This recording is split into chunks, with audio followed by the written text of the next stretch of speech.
ഒരു മോഹൻലാൽ ചിത്രത്തിന് പോസിറ്റീവ് അഭിപ്രായം വന്നാൽ ബോക്സ് ഓഫീസിൽ അത്ഭുതങ്ങൾ സംഭവിക്കുമെന്നത് ചലച്ചിത്ര മേഖലയിലുള്ളവർ കാലങ്ങളായി പറയുന്ന കാര്യമാണ്.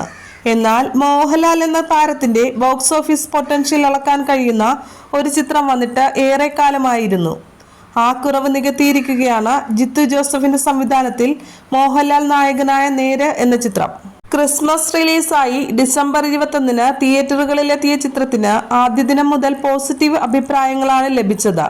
അതിന്റെ ഫലം കൃത്യമായി ബോക്സ് ഓഫീസിൽ പ്രതിഫലിക്കുകയും ചെയ്തിരുന്നു. കഴിഞ്ഞ ദിവസം പുറത്തെത്തിയ കണക്കുകൾ അനുസരിച്ച് ആഗോള ബോക്സ് ഓഫീസിൽ നിന്ന് ചിത്രം 80 കോടി പിന്നിട്ടിരുന്നു. ഇപ്പോഴിതാ കേരള ബോക്സ് ഓഫീസിൽ നിന്ന് മറ്റൊരു നേട്ടം കൂടി സ്വന്തമാക്കിയിരിക്കുകയാണ് നേര്. കേരള ബോക്സ് ഓഫീസിലെ എക്കാലത്തെയും വലിയ 5 ഹിറ്റുകളുടെ നിരയിൽ ഇടം പിടിച്ചിരിക്കുകയാണ് ചിത്രം.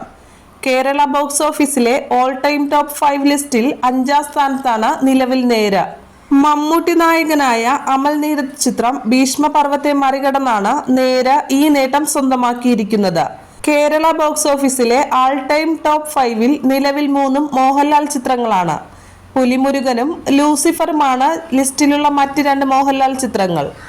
1-ാം സ്ഥാനത്ത് 2018 ലിസ്റ്റിൽ 2-ാമത് പുലിമുരുകനും 3-ാമത് ലൂസിഫറുമാണ്. 4-ാമത് RDX-ഉം 5-ാമത് നേരും.